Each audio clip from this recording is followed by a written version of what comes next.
प्रिय मित्रों, आज के इस सेशन में हम लोग पाइथन की नमप्राई लाइब्रेरी के मैट्रिसेस के बारे में बात करेंगे। मैट्रिसेस एक महत्वपूर्ण डाटा स्ट्रक्चर है जिसका डीप लर्निंग और मशीन लर्निंग में काफ़ी यूज होता है और लगभग सारे ही ऑपरेशन मशीन लर्निंग के मैट्रिसेस के रूप में ही होते हैं।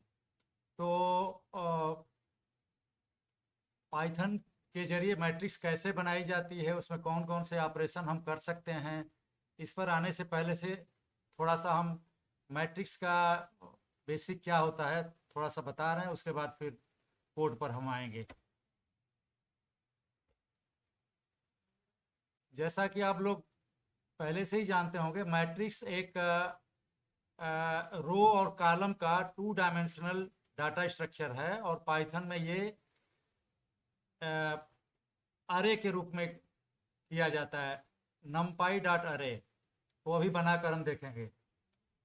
जैसे ये एक स्ट्रक्चर है, इसमें 2 रो हैं और 3 कॉलम हैं, तो ये एक मैट्रिक्स है और इसका साइज है 2x3 क्योंकि 2 रो है और 3 कॉलम है। इस मैट्रिक्स का ट्रांसपोज होगा, जो मैट्रिक्स का नाम में डॉट लगाकर कैपिटल टी लगाएंगे तो वो इसको ट्रांसपोज का मतलब पहला रो पहला कॉलम बनेगा। ये पहला रो पहला कॉलम बन गया, दूसरा रो दूसरा कॉलम बन गया। मतलब रो को और कॉलम को इंटरचेंज कर देते हैं। पहला रो पहला कॉलम बनेगा, दूसरा रो दूसरा कॉलम बनेगा, तीसरा रो तीसरा कॉलम बनेगा। इस तरह से उसको ट्रांसपोज कहा जाता है। स्क्वायर मैट्रिक्स वो होती है जिसमें नंबर ऑफ रोज और नंबर ऑफ कॉलम बराबर होते हैं। जैसे यहाँ पर 3 रो हैं इसमें और 3 ही कॉलम हैं, तो ये 3x3 मैट्रिक्स है। ऐसे ही 2x2 हो सकता है, 4x4 हो सकता है। आइडेंटिटी मैट्रिक्स वो होती है जैसे मैथमेटिक्स में 1 होता है, मतलब मैट्रिक्स मल्टीप्लिकेशन में किसी भी मैट्रिक्स को और आइडेंटिटी मैट्रिक्स से मल्टीप्लाई करेंगे तो वो जो है वही मैट्रिक्स रहेगी। और वो आइडेंटिटी मैट्रिक्स होती है जैसे ये डायगोनल एलिमेंट्स हैं वो 1 होते हैं, बाकी सारे एलिमेंट 0 होते हैं। जैसे ये एक आइडेंटिटी मैट्रिक्स है 3x3 का, जिसमें ये जो डायगोनल एलिमेंट सारे 1 हैं और बाकी एलिमेंट 0 हैं। और ठीक है, और वैसे तो और सारी चीज़ें हैं, eigen value, eigen vector, multiplication of matrices, उस पर हम अभी आए हैं। देखते हैं अभी हम और चीज़ें मैट्रिक्स के बारे में। जैसा कि बताया था 2 डायमेंशनल डाटा स्ट्रक्चर होता है मैट्रिक्स, और इसमें पहले नंपाई में मैट्रिसेस क्रिएट किए जाते थे मैट्रिक्स फंक्शन का यूज़ करके, जिसे np डॉट मैट्रिक्स में कोई अरे पास कर देने से वो मैट्रिक्स का ऑब्जेक्ट बन जाता था, लेकिन ये ऑब्सोलीट हो गया है, अब इसको नहीं यूज करते हैं। अब हम जो मैट्रिक्स बनाते हैं numpy डॉट अरे, नॉर्मल जो अरेज होती हैं उन्हीं का यूज़ कर लेते हैं और उन्हीं से हम मैट्रिक्स बनाते हैं, क्योंकि वो numpy की अरे काफ़ी फ्लेक्सिबल होती हैं और लार्ज मैथमेटिकल ऑपरेशन बड़े आसानी से कम समय में कर लेती हैं। और कुछ फंक्शंस का एक शॉर्ट में बता दें, numpy dot diagonal, diagonal function call करेंगे और उसमें कोई numpy के अरे पास करेंगे तो उसको जो है 1D अरे ये रिटर्न करेगा, और मेन अरे में जितने डायगोनल एलिमेंट हैं उनको 1D अरे के रूप में रख के रिटर्न करेगा। एक आई फंक्शन है numpy डॉट आई, उसमें कोई भी नंबर पास करेंगे तो उतने नंबर ऑफ रो और उतने ही नंबर कॉलम का एक आइडेंटिटी मैट्रिक्स बनाएगा, जिसमें डायगोनल एलिमेंट 1 होंगे, बाकी एलिमेंट 0 होंगे। फुल फंक्शन कॉल करेंगे numpy का, इसमें r, c है number of rose number of column, और वैल्यू है कि उस मैट्रिक्स में जो एक एक एलिमेंट की क्या वैल्यू होगी, तो वह भी हम क्रिएट करके देखेंगे। प्रोड 0 है, जिसे किसी भी numpy की अरे के ऊपर अगर प्रोड फंक्शन कॉल करेंगे, और ये 0 होता है एक्सिस, 0 एक्सिस मतलब रो और 1 एक्सिस मतलब कॉलम। तो प्रोड 0 मतलब कि अगर 0 है मतलब वो कॉलम वाइज, ये समझ लीजिए। अगर एक्सिस 0 है तो ईच कॉलम में जो एलिमेंट होंगे उनका मल्टीप्लाई करेगा, प्रोडक्ट करेगा, और एक सिंगल डायमेंशनल मतलब वो मैट्रिक्स बनाएगा मल्टीप्लाई करके, वो अभी हम देखेंगे। ऐसे ही अरे डॉट प्रोड में 1 पास करेंगे एक्सिस की जगह पर, तो ये मतलब रो वाइज एक एक रो में जितने एलिमेंट हैं उनका मल्टीप्लाई करके एक मैट्रिक्स रिटर्न करेगा। और ऐसे ही सॉर्ट फंक्शन है numpy डॉट सॉर्ट, इसमें कोई अरे पास करेंगे और उनके एलिमेंट को वो सॉर्ट कर देगा, मतलब बाय डिफॉल्ट असेंडिंग ऑर्डर में करेगा। अगर एक्सिस इक्वल टू 1 करते हैं तो मतलब कि इसको जो है एक्सिस इक्वल टू 1 जो है बाय डिफॉल्ट है, मतलब कि ये जो है कॉलम वाइज सॉर्टिंग करेगा बाय डिफॉल्ट। और एक्सिस इक्वल टू 0 रखेंगे, एक्सिस इक्वल टू 0 रखेंगे तो ये जो है कॉलम वाइज करेगा, और एक्सिस इक्वल टू 1 रखेंगे तो row wise, sorry axis equal, देखिए 1 जो एक्सिस होता है वो रो को कहा जाता है, लेकिन जो सॉर्टिंग होगी उसका उल्टा होगी, मतलब एक्सिस इक्वल टू 1 पर का मतलब कि ये जो है रो वाइज करेगा, और एक्सिस इक्वल टू 0 का मतलब कॉलम वाइज करेगा। तो इसका ध्यान रखना पड़ेगा क्या एक्सिस लेते हैं, इसका काफ़ी यूज़ भी होता है। अब आते हैं, अब हम ये मैट्रिक्स फंक्शन का यूज़ नहीं करेंगे कि ये ऑब्सोलीट हो गया है। एक सिंपल हम नमपाई का मैट्रिक्स बनाते हैं। नमपाई की लाइब्रेरी को इंपोर्ट कर दीजिए np नाम से। अब np डॉट अरे फंक्शन कॉल करेंगे, जैसा कि अरे पहले भी बनाया था। अब ये हमें 2 डायमेंशनल एक अरे हम पास कर रहे हैं इसमें, देखिए 2 डायमेंशनल है क्योंकि डबल स्क्वायर ब्रैकेट से ये इसमें जो है फर्स्ट रो और सेकेंड रो कामा से सेपरेट है, तो 2 रो हैं 3 कॉलम है इसमें, तो इसको हम प्रिंट भी कर ले रहे हैं। इसी तरह से अगर हमको एक और अरे बनानी है, जैसे मान लीजिए np डॉट अरे फंक्शन कॉल करेंगे और ये यही लिस्ट अगर हम पास कर दे रहे हैं, ये 2 रो और 3 कॉलम वाली, लेकिन डी टाइप अगर हम एट्रीब्यूट इक्वल टू कॉम्प्लेक्स देंगे तो एक कॉम्प्लेक्स नंबर एक एक एलिमेंट का रखेगा, जिसे 1 को 1.0 जे रखेगा, 2 को 2 प्लस 0 जे, 3 को 3 प्लस 0 जे, मतलब कॉम्प्लेक्स में बना देगा। अब देखते हैं, ये एक मैट्रिक्स है np डॉट अरे, इसमें हमने एक 2D अरे ये पास किया। इसमें आप देख लीजिए कि ये 3 इंटू 3 है, 3 रो है 3 कॉलम है, तो M2 एक मैट्रिक्स बनी।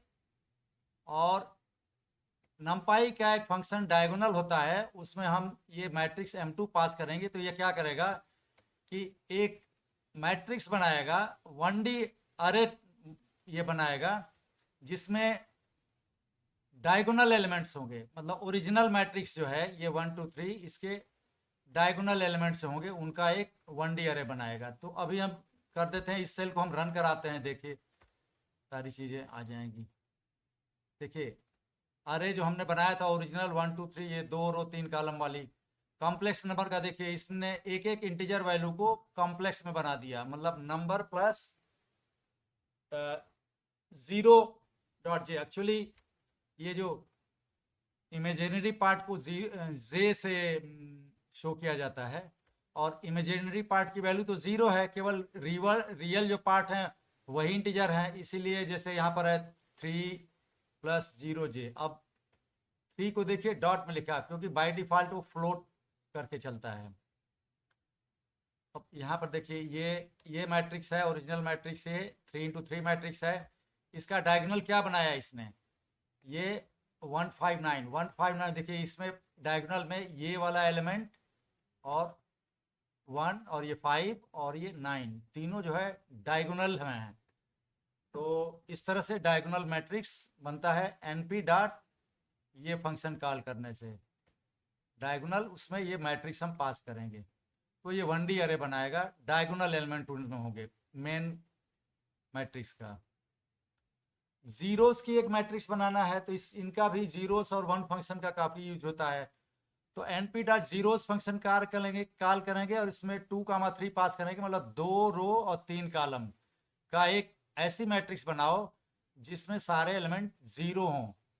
और ऐसे ही np डॉट वंस है, वंस फंक्शन में 2, 4 एक टुपल पास किया, और डी टाइप हमने np डॉट इंट 32, इसका मतलब ये 32 बिट का इंटीजर टाइप का एक एक एलिमेंट बनाएगा, लेकिन सारे एलिमेंट की वैल्यू 1 होगी, क्योंकि वंस हमने इसमें वंस फंक्शन कॉल किया है। तो अभी इसको रन कराते हैं। देखिए ये np डॉट जीरोस कॉल किया, 2 रो 3 कॉलम का, तीसरे सारे वैल्यू बाय डिफॉल्ट ये फ्लोट रखता है, इसीलिए 0 डॉट कर दिया। np डॉट वंस बनाया, हमने कॉल किया, तो 2 रो 4 कॉलम हमने बताया, तो देखिए ये 1 का 2 रो 4 कॉलम बना दिया। अगर हम ये नहीं लिखते D type np dot int 32, तो बाय डिफॉल्ट 1 पॉइंट ये करता, 1 पॉइंट सबको कर देता, लेकिन हमने पहले से ही बता दिया है कि इंटीजर होगा इंट 32 टाइप का, तो केवल 1 रखा है इसको, सारी वैल्यू को। अब हम आइडेंटिटी मैट्रिक्स बनाने जा रहे हैं, जिसमें डायगोनल एलिमेंट्स तो 1 होंगे, लेकिन बाकी सारे एलिमेंट 0 हो जाएंगे। और एक चीज और है, डायगोनल एलिमेंट तभी बनेगा जो मैट्रिक्स का नंबर ऑफ रो और नंबर ऑफ कॉलम बराबर हो। तो ये n इंटू एन मैट्रिक्स होती है, मतलब स्क्वायर मैट्रिक्स होती है, जिसमें डायगोनल एलिमेंट 1 होते हैं, बाकी एलिमेंट 0 होते हैं। ये बनता कहता है कैसे है, तो आई फंक्शन है।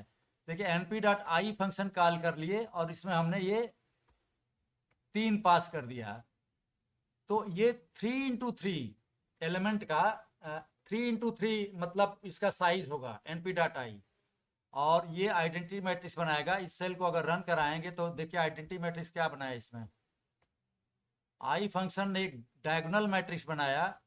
इसमें क्या कर दिया, एक्चुअली आइडेंटिटी मैट्रिक्स है, क्योंकि डायगोनल एलिमेंट 1 है तीनों, और बाकी एलिमेंट ये सब 0 हैं। तो आई फंक्शन एक आइडेंटिटी मैट्रिक्स बनाता है।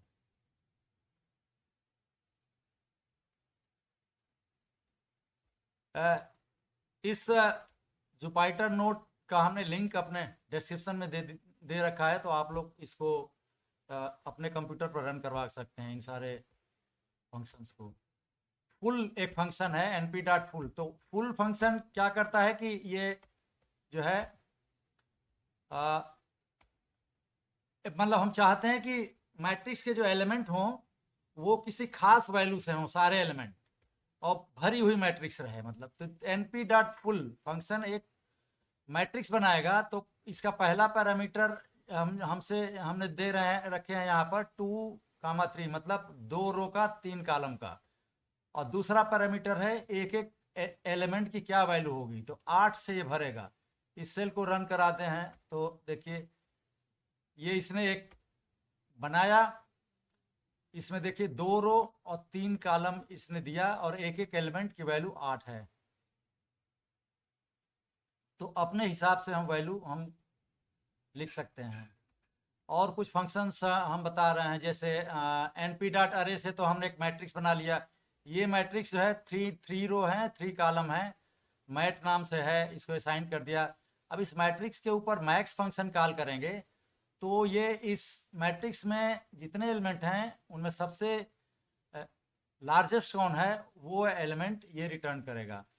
मैट डॉट मिन सबसे छोटा एलिमेंट रिटर्न करेगा। मैट डॉट सम ये सारे एलिमेंट को, मैट्रिक्स में जितने एलिमेंट हैं सबको जोड़कर वो जोड़कर वैल्यू रिटर्न करेगा। मैट डॉट मीन सारे एलिमेंट का मीन वैल्यू रिटर्न करेगा। अभी इसको रन कराते हैं तो प्रिंट आउट में आ जाए। देखिए मैक्सिमम एलिमेंट 9 है इस ओरिजिनल इस मैट्रिक्स में, 9 मैक्सिमम है, मिनिमम वैल्यू 1 है, सम ऑफ एलिमेंट्स 45 है। सम फंक्शन मतलब मैट्रिक्स से सारे एलिमेंट को जोड़ता है, और एवरेज वैल्यू मतलब मीन वैल्यू ये 5 है। अब प्रोड फंक्शन है जो एक मैट्रिक्स के एलिमेंट का प्रोडक्ट निकालता है, मतलब मल्टीप्लाई करता है। देखिए यहाँ पर हमने np डॉट ए रेंज 12 पास किया। ये क्या करेगा कि ये 0 से 11 तक का, मतलब टोटल नंबर ऑफ एलिमेंट 12 होंगे, एक जो है अरे बनाएगा सिंगल डायमेंशनल। इसको हमने इस पर रीशेप फंक्शन कॉल करिए, तो सिंगल डायमेंशनल अरे को वो 3 इंटू 4 के अरे में कन्वर्ट कर देगा, मतलब 3 रो 4 कॉलम, वो एक मैट्रिक्स हो गई। प्रिंट करवा रहे हैं, इसका टाइप हम प्रिंट करवा रहे हैं किस टाइप का, तो ये नम्पाई डॉट अरे होगा। ओरिजिनल मैट्रिक्स यहाँ पर हम प्रिंट करवा ले रहे हैं। फिर ये मैथ डॉट प्रोड 0, इसी मैट्रिक्स से ऊपर प्रोड फंक्शन कॉल किया, तो ये क्या देखिए, प्रोड में एक्सिस 0 पास किया, 0 मतलब रो को, लेकिन एक्सिस 0 मतलब कॉलम वाइज, मतलब एक कॉलम में जो एलिमेंट है उनका मल्टीप्लाई करेगा, हर कॉलम में जितने एलिमेंट हैं सबका मल्टीप्लाई करेगा, और एक मल्टीप्लाई करके ये वैल्यू बताएगा। अभी इसको रन कराते हैं तो देखिए इससे क्लियर हो जाएगा। यहाँ पर देखिए ओरिजिनल मैट्रिक्स ये था, क्योंकि हमने ए रेंज फंक्शन कॉल कर उसको रीशेप कर दिया था, मतलब 3x4 में। अब कॉल में देखिए मैथ डॉट प्रोड 0 एक्सिस पर, एक्सिस को 0 लिखा, तो इससे मतलब कॉलम वाइज एक एक कॉलम की जो वैल्यू हैं उनको मल्टीप्लाई। देखिए ये 0 4 8 पहले कॉलम में, 0 4 8 को मल्टीप्लाई किया, आंसर आया 0 तो रखा। फिर 1 सेकेंड कॉलम में 1 5 9 को मल्टीप्लाई किया तो 45 आ गया। तो ऐसे ऐसे कॉलम वाइज एलिमेंट को मल्टीप्लाई करके और एक सिंगल डायमेंशनल ये अरे बना दिया। तो प्रोड फंक्शन 1D अरे रिटर्न करता है, और वो कॉलम वाइज होगा कि रो वाइज, वो डिपेंड करता है कि किस एक्सिस को हम पास करते हैं। अब इसे मैथ डॉट प्रोड में 1 पास किया, 1 मतलब कॉलम को रिफर करता है, लेकिन ये रो वाइज मल्टीप्लाई करेगा, मतलब एक एक रो में जो वैल्यू होगी। अब देखिए इसका जो रिजल्ट आया 0, तो पहले रो में तो 0 से सब में 1 2 3 मल्टीप्लाई, तो मल्टीप्लाई होने पर रिजल्ट 0 आएगा। दूसरे रो में सबका मल्टीप्लाई कर दिया तो 840 आया। तीसरे रो में बड़े बड़े नंबर हैं, इनका मल्टीप्लाई करने पर और ज़्यादा आया। लेकिन जो रिजल्ट आया प्रोड 1 फंक्शन का, वो एक सिंगल डायमेंशनल अरे हुई। सॉर्ट फंक्शन भी ऐसे ही काम करता है, एलिमेंट को कॉलम वाइज या रो वाइज शॉर्ट करता है। वो डिपेंड करता है कि कौन सा एक्सिस हम पास करते हैं।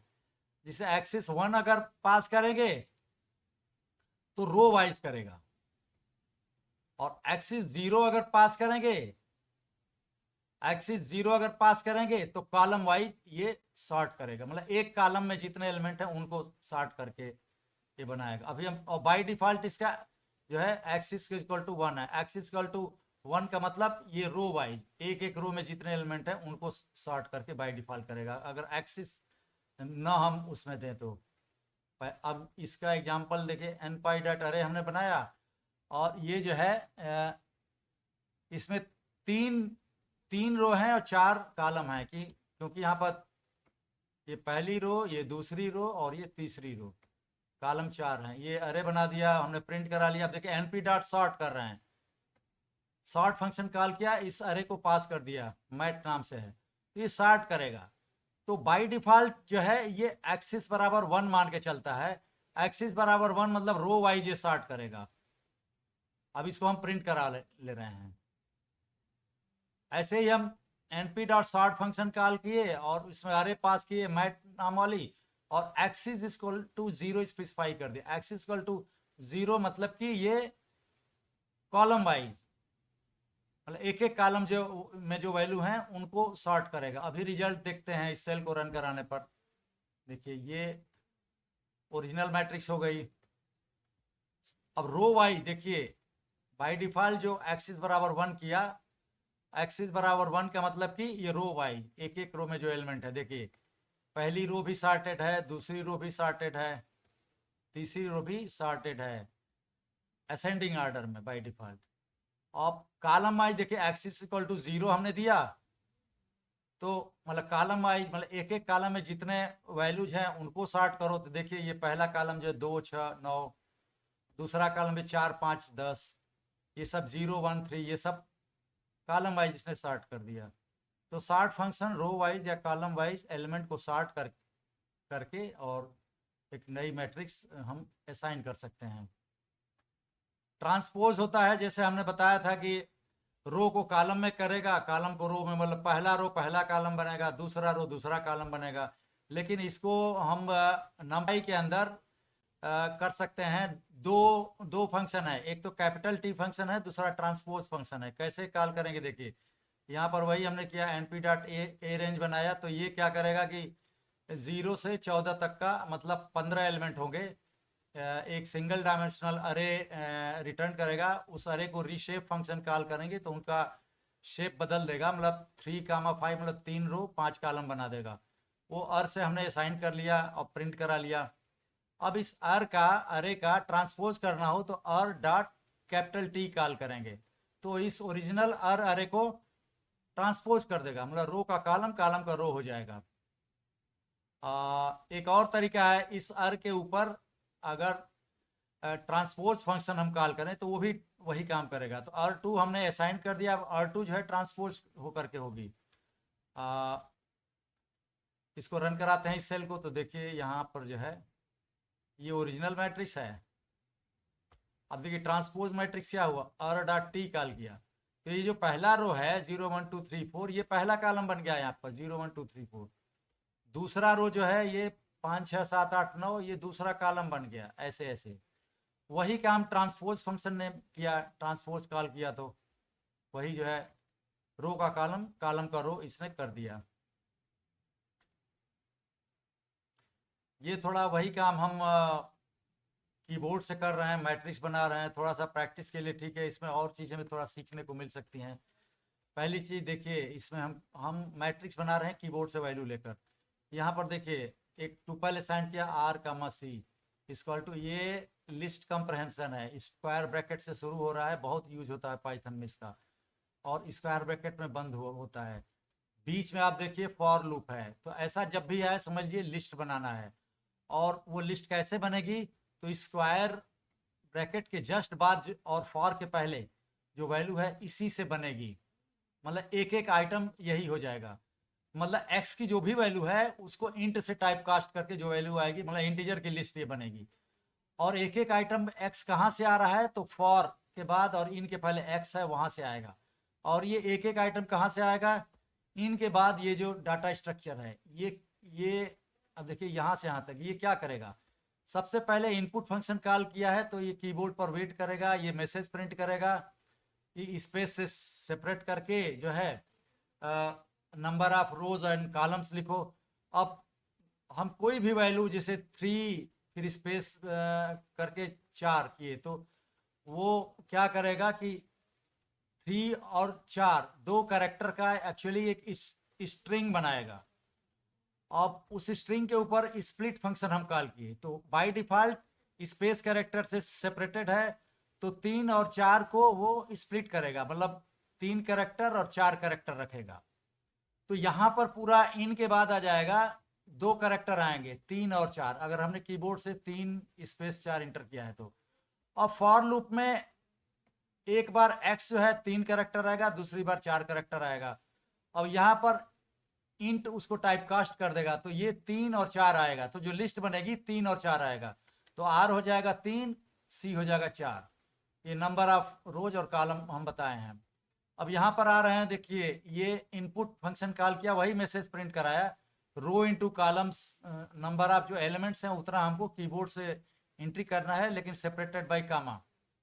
और जब भी हम मान ली हमने ये इंटर किया, हमने जो कीबोर्ड से इंटर किया ये 3, 2, 4, 7, 6, क्योंकि यहाँ पर हमने रो मान लिए 3 इंटू 3 और 3 और 2 दिया है, तो 6 एलिमेंट हम यहाँ एंट्री कर रहे हैं और कामा से सेपरेट करके, तो ये पूरी स्ट्रिंग जो है ये यहाँ आ जाएगी, str में आएगी। अब str पर स्प्लिट फंक्शन कॉल किया और पास किया कामा कैरेक्टर, इसका मतलब इस पूरी स्ट्रिंग को कामा से स्प्लिट करो, मतलब जहां जहां कामा है उसको सेपरेट करके एक एक एलिमेंट अलग अलग कर दो। ठीक है, तो जो सेपरेट कर देगा स्प्लिट, वो एक एक कैरेक्टर 3 2 4 एक कैरेक्टर के रूप में अलग हो जाएगा और ये लिस्ट बन जाएगा यहाँ पर। तो कैरेक्टर का लिस्ट ये बन गया अर यहाँ पर। अब एक एक एलिमेंट चूंकि ये कैरेक्टर में है 3 2 4 7 6 5, इसको इंटीजर में बदलना है तो हम फॉर लूप चला दिए, फॉर आई इन रेंज। अब रेंज देखिए, रेंज में हमने पास किया लेन अर मतलब कि इसमें अर में जितने भी एलिमेंट हैं वो 6 एलिमेंट है तो यहाँ 6 आ जाएगा, लेन अर मतलब कि 6। और रेंज 6 मतलब कि 0 से 5, तो आई जो है कभी 0 होगा फिर 5 होगा। अब यहाँ पर क्या कर रहे हैं, अर जो बनी है, अर पहले 0 अर 1, तो एक एक एलिमेंट हम क्या कर रहे हैं, पहले जो कैरेक्टर था अर आई में, कैरेक्टर के रूप में 3 2 4 थे, उनको एक एक को टाइप कास्ट करके और उनको जो इंट में बदल देगा ये। तो अब जो आर बन के आएगी वो इंटीजर वाली, मतलब इस रूप में आएगी, 3 2 4 7 6 5, ये सारे कैरेक्टर इंटीजर में बदल जाएंगे, क्योंकि हमको इंटीजर का मैट्रिक्स बनाना है। अब इस ये जो आर बनी है इसको रीशेप करना है, क्योंकि ये तो सिंगल डायमेंशनल है, तो रीशेप फंक्शन कॉल करेंगे। और नमपाई का एक फंक्शन रीशेप कॉल किया, इस अरे को पास किया अर को, और दूसरा पैरामीटर साइज बता दिया, number of row number of column. तो अब ये आरसी वही है जो हमने कीबोर्ड से लिया हुआ है, तो जो भी कीबोर्ड से नंबर ऑफ रो कॉलम लिया है उतने का वो एक अरे बना देगा। अब हम यहाँ पर मैट्रिक्स को प्रिंट कर ले रहे हैं अरे को, और आर डॉट ट्रांसपोज कॉल कर रहे हैं उस अरे के ऊपर ट्रांसपोज, तो वो रो को कॉलम, कॉलम को रो में बदल देगा R2 से। अभी सेल को हम रन कराते हैं तो देखिए, अब ये पूछ रहा है हम के inter number of rose column separated by space. मान लीजिए 2 रो और 3 कॉलम हम दे रहे हैं स्पेस से सेपरेट करके। अब ये पूछ रहा है कि रो इंटू कॉलम, तो 2 3 6 होता है, तो 6 एलिमेंट हमको इंटर करना है। मान लीजिए हमने 3 2 8 1 सॉरी 2 के बाद कामा नहीं लगाया, कामा लगाया, फिर 7 कामा, फिर 5 कामा, फिर 1 कामा, फिर 4, इतने हमने कर दिया। इसमें 6 एलिमेंट हमने कर दिया कामा से सेपरेट करके। अब इंटर हमने कर दिया। अब देखिए ये क्या बना दिया, ये आउटपुट आया। हमने कीबोर्ड से इंटर किया, ओरिजिनल मैट्रिक्स अरे इसने बना दिया, ये देखिए ये इंटीजर में कन्वर्ट करके, और ट्रांसपोज मैट्रिक्स इसने बना दिया। अर पर ट्रांसपोज कॉल किया, देखिए इसमें पहला रो जो है 3 2 7 वाला पहला कॉलम बन गया 3 2 7, और दूसरा रो 5 1 4 वाला दूसरा कॉलम बन गया। ऐसे भी हो सकता है। मैट्रिक्स एडिशन और मल्टीप्लिकेशन, उसमें तो एलिमेंट वाइज होता है, इनटू ये जितने हैं, जिसे np डॉट अरे हमने बना लिया डायरेक्ट, यहाँ पर देखिए एरेन से नहीं बनाया, np डॉट अरे फंक्शन कॉल किया, इसमें एक 2 डायमेंशनल हमने ये अरे पास कर दिया। तो अब इसमें जो है देखिए ये 1 रो 2 रो, तो 2 रो 3 कॉलम इसमें हैं, M1 नाम से प्रिंट करवा लिया। ऐसे ही एक दूसरी अरे हमने बनाया इसी 2 रो और 3 कॉलम वाली, M2 असाइन कर दिया। अब M1 प्लस M2 कर रहे हैं, प्लस ऑपरेटर यूज करेंगे, तो क्या होगा कि दोनों मैट्रिसेस के एक एक एलिमेंट को जोड़ेगा। मतलब पहला एलिमेंट 1 है, पहली मैट्रिक्स का पहला एलिमेंट 1 दूसरी मैट्रिक्स के पहले एलिमेंट से जुड़ेगा, 1 और 2 जोड़ेगा।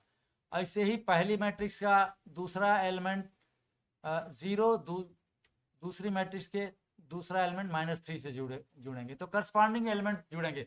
इसमें यह ध्यान रखना है कि दोनों मैट्रिक्स का नंबर ऑफ रोज और number of size, number of column एक ही होना चाहिए, तभी एलिमेंट वाइज जोड़ पाएंगे। इसी तरह से माइनस है M1 माइनस M2, मतलब पहले वाले मैट्रिक्स के एलिमेंट में से दूसरे वाले मैट्रिक्स का करस्पॉन्डिंग एलिमेंट माइनस होगा, और जो रिजल्ट आएगा वो उस लोकेशन पर रखेगा। और भी रिजल्ट का आएगा तो देखेंगे ये M1 इंटू अगर ऑपरेशन करेंगे तो ये ध्यान रखिए कि इंटू यहाँ पर जो है एस्ट्रिक जो है मैट्रिक्स या मल्टीप्लिकेशन नहीं है, ये जो है सिंपली ये एलिमेंट वाइज है मल्टीप्लिकेशन, जैसे प्लस माइनस किया था एक एक एलिमेंट का, वो एलिमेंट वाइज है, ये मैथमेटिकल मैट्रिक्स वाला मल्टीप्लिकेशन नहीं है। और M1 ये फॉरवर्ड स्लैश M2, मतलब M1 में M2 मैट्रिक्स को डिवाइड करने का मतलब एलिमेंट वाइज डिवाइड करेगा, एक एक करस्पॉन्डिंग एलिमेंट को डिवाइड करेगा। अब हम देखिए यहाँ मैट्रिक्स बनाया np डॉट अरेंज 6 एलिमेंट वाला एक R1 बनाया, रीशेप कर दिया 2 रो 3 कॉलम R1, np डॉट अरे इसने मैट्रिक्स बना लिया और प्रिंट करा लिया। ऐसे ही एक अरेंज हमने np डॉट अरेंज में 2 पैरामीटर पास किया -2 4, तो ये -2 से 3 तक का एक सिंगल डायमेंशन बनाएगा। इसको रीशेप कर दिया 3 रो 2 कॉलम में और R2 बना दिया। और np डॉट अरे इसको मैट्रिक्स कर दिया, फिर ये वाई हमने एस और वाई प्रिंट करवा लिया यहाँ पर। अब देखिए यहाँ पर हम मैट्रिक्स का मल्टीप्लिकेशन कर रहे हैं, तो नमपाई का एक फंक्शन है डॉट। दो तरह से हम मैट्रिक्स मल्टीप्लिकेशन कर सकते हैं, एक नमपाई का डॉट फंक्शन कॉल करें और दोनों मैट्रिक्स को पास करेंगे। तो पहला पैरामीटर x मतलब पहली मैट्रिक्स, y मतलब दूसरी मैट्रिक्स। तो ये x और y दोनों मैट्रिक्स का मैथमेटिकल मल्टीप्लाई करेगा, मतलब मैट्रिक्स में जैसे होता है, एलिमेंट वाइज नहीं।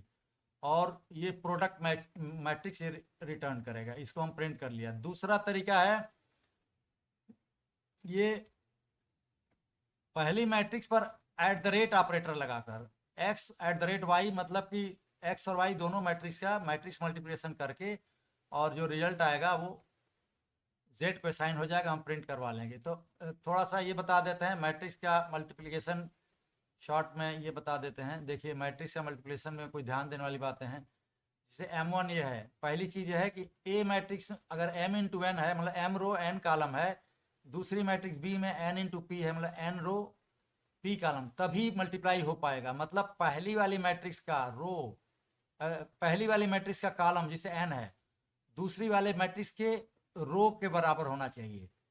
मतलब ऐसे ही होना चाहिए, m इंटू n और n इंटू p। पहली मैट्रिक्स का नंबर ऑफ कॉलम बराबर दूसरी मैट्रिक्स का नंबर ऑफ रो होना चाहिए, और जो मैट्रिक्स बनेगी वो m इंटू पी बनेगी। मतलब रिजल्ट मैट्रिक्स में जो नंबर ऑफ रो होंगे वो पहली मैट्रिक्स का नंबर ऑफ रो होगा, और रिजल्ट मैट्रिक्स में जो नंबर ऑफ कॉलम होंगे दूसरी मैट्रिक्स का नंबर ऑफ कॉलम के बराबर होंगे। अब हमने जैसे ये बनाया, देखिए ये m1 है 2 इंटू 3, m2 है 3 रो हैं 2 कॉलम है 3 इंटू 2। तो देखिए पहली 2 इंटू 3, दूसरी 3 इंटू 2, तो पहला का नंबर ऑफ कॉलम 3 बराबर दूसरे का नंबर ऑफ रो 3, तो ये मल्टीप्लाई हो जाएगा। इसमें कोई भी डिफरेंस रहता तो मल्टीप्लाई नहीं हो पाया। अब m1 इंटू m2 अगर हम करेंगे तो ये आएगा। देखिए ऐसे करते हैं, पहला कॉलम बनाने के लिए दूसरी मैट्रिक्स का पहला कॉलम लेंगे और पहली बार 1 2 3 को इस 0 -1 -2 से मल्टीप्लाई करेंगे। देखिए यहाँ पर हमने कर दिया 1 इंटू 0, 2 इंटू -1, 3 इंटू -2। उसके बाद नेक्स्ट रो को पहली मैट्रिक्स के 4 5 6 को फिर ये 0 -1 2 से मल्टीप्लाई करें, तो ये हो गया। इससे पहला कॉलम ये बन गया रिजल्ट मैट्रिक्स का। दूसरा कॉलम बनाने के लिए दूसरी मैट्रिक्स के दूसरे कॉलम वाले एलिमेंट से मल्टीप्लाई करना होगा पहली मैट्रिक्स के रोज को। तो पहले 1 2 3 मल्टीप्लाई होगा 7 9 से, फिर 4 5 6 मल्टीप्लाई होगा 7 8 9 से। तो ये दूसरा कॉलम बनेगा रिजल्ट मैट्रिक्स का। तो ये हमने ये बनाया। अब देखिए 2 इंटू 2 मैट्रिक्स ये है यहाँ पर। तो और जैसा हमने बताया था, ये जैसे मैट्रिक्स है तो एक्सिस 0 मतलब रो होता है, लेकिन जब भी ऑपरेशन होगा एक्सिस 0 रहेगा तो मतलब कॉलम वाइज करना है, और कॉलम को कहते हैं एक्सिस 1। लेकिन अगर एक्सिस 1 कहीं स्पेसिफाई किए हैं तो जो भी ऑपरेशन करना है एलिमेंट पर वो रो वाइज करना है, मतलब एक एक रो में एलिमेंट है उनके ऊपर करना है, ये ध्यान रखना है। ठीक है, आते हैं अभी कोड पर, अभी देखते हैं। तो इसका रिजल्ट हम देखते हैं क्या होता है। देखिए ये कर दिया इसने, ये जो है m1 ये था, m2 मैट्रिक्स ये है, m1 प्लस m2 किया, देखिए एलिमेंट वाइज जोड़ दिया। देखिए यहाँ पर 1 जुड़ा 2 से तो 3 हो गया, यहाँ पर 0 जुड़ा -3 से तो -3 हो गया, ऐसे ही 2 जुड़ा 2 से तो ये 4 हो गया। ऐसे ही माइनस भी है, सब्ट्रैक्ट m1 माइनस m2 है, जिसे यहाँ 1 में से 2 माइनस किया, 1 में से 2 माइनस किया तो यहाँ पर रिजल्ट आया -1। ऐसे आप देख सकते हैं मल्टीप्लाई, ऐसे ही एस्ट्रिक लगाएंगे तो एलिमेंट वाइज मल्टीप्लाई होगा। जैसे यहाँ पर दे दीजिए, यहाँ पर 0 मल्टीप्लाई होगा -3 से तो 0 आएगा रिजल्ट मैट्रिक्स में, यहाँ पर जो है सेकंड एलिमेंट। डिवीजन भी वही है, जैसे ये पहला 0.5 आया है, ये पहले एलिमेंट का मतलब 1 डिवाइडेड बाई दूसरे एलिमेंट का 2, तो यहाँ पर जो है 0.5 आ गया है। अब यहाँ पर 2 मैट्रिक्स हमने दिया, मैट्रिक्स एक्स ये है और मैट्रिक्स वाई ये है, मतलब मैट्रिक्स एक्स 2 × 3 है, मैट्रिक्स वाई 3 × 2 है। इसका मल्टीप्लिकेशन पॉसिबल है। मल्टीप्लाई हमने डॉट ऑपरेटर लगा कर किया, एनपी डॉट फंक्शन कॉल किया, दोनों में मैट्रिक्स एक्स वाई पास किया तो ये आ गया। अब इसमें वही ऑपरेशन होगा जो अभी हमने बताया था, किस तरह से कॉलम और रो बनाया जाता है, वही हम कर सकते हैं x@y। तो ये भी मैट्रिक्स मल्टीप्लिकेशन करेगा दोनों रो का, दोनों मैट्रिक्सेस का। और ये 2 × 2 जो मल्टीप्लाई करने के बाद जो मैट्रिक्स बने वो 2 × 2 है। अब रैंडम नंबर जनरेशन कैसे होता है इस पर हम आते हैं। इसका भी मशीन लर्निंग में बहुत ज़्यादा यूज होता है। तो उसके कई तरीके हैं, कई तरह का हम जैसे numpy dot random dot rand function है, ये जो है रैंडम नंबर जनरेट करने के लिए यूज़ होता है। और जैसे मान लीजिए np डॉट रैंडम मॉड्यूल का रैंड फंक्शन कॉल किया और 4 पास किए, तो इसका मतलब कि 1D अरे ये बनाएगा और रैंडम नंबर्स होंगी, और जो 1D अरे का साइज होगा वो 4 एलिमेंट का। ऐसे एक फंक्शन है np डॉट रैंडम मॉड्यूल का रैंड फंक्शन 3, 4 पास करेंगे तो ये 2D अरे बनाएगा। नंबर ऑफ रो 3 होंगे, कॉलम 4 होंगे, तो हम वो बना सकते हैं ये। लेकिन जो भी R2 ये बनाएगा वो रैंडम नंबर्स ही होंगे। अभी रन करा कर देखेंगे तो क्या रिजल्ट आता है। ऐसे ही यहाँ पर np dot random dot rand in -4, तो ये क्या करेगा कि ये ऐसे समझिए np dot random rand int में m, n का मतलब कि m से लेकर और n-1 के बीच में एक रैंडम इंटीजर नंबर जनरेट करेगा, सिंगल नंबर। मतलब यहाँ पर -4, 8 पास किए हैं, इसका मतलब -4 और 8 के बीच में सिंगल इंटीजर नंबर कोई ये यहाँ पर रिटर्न करेगा, रैंड इंट फंक्शन। और इसमें अगर हम ऐसे ही इसके np डॉट रैंडम मॉड्यूल का रैंडम सैंपल 3, इसका मतलब ये 0 और 1 के बीच में जो है 3 नंबर रैंडम नंबर ये जनरेट करेगा। अब इसको सेल को रन कराते हैं तो ये रिजल्ट आता है। देखिए रैंड फंक्शन ने सिंपली एक रैंडम नंबर 0 और 1 के बीच में यहाँ 0.799 ये रिटर्न कर दिया। अब रैंडम डॉट रैंड में 4 पास किए तो देखिए 4 एलिमेंट वाला ये सिंगल डायमेंशनल अरे इसने रिटर्न किया। इसमें खास बात है कि जितने भी रैंडम नंबर हैं 0 और 1 के बीच में हैं। अब np dot random rand call किया, 3, 4 किया तो 3 रो और 4 कॉलम वाला ये रैंडम नंबर जनरेट किया। इसमें भी सारे नंबर 0 और 1 के बीच में हैं, फ्लोट वैल्यू है। हमेशा रैंड जो है बाय डिफॉल्ट फ्लोट ही जनरेट करता है 0 और 1 के बीच में। np dot random dot rand int किया और ये पास कर दिया -4 और 8, तो -4 8 के बीच में वही एक नंबर इसने ये जनरेट किया, तो ये 6 नंबर को जनरेट कर दिया। अब यहाँ पर np dot random rand sample 3, इस तो ये 3 रैंडम नंबर इसने जनरेट कर दिया है 0 और 1 के बीच में। देखिए तो इस तरह से ये हम रैंडम फंक्शन का यूज़ कर सकते हैं, जो काफ़ी यूज होता है। और हमने ठीक है, इस सेशन को अभी समाप्त करते हैं। आप लोग इस सोर्स कोड को अपने कंप्यूटर पर एक्सिक्यूट करवा करके देख सकते हैं। Thank you very much.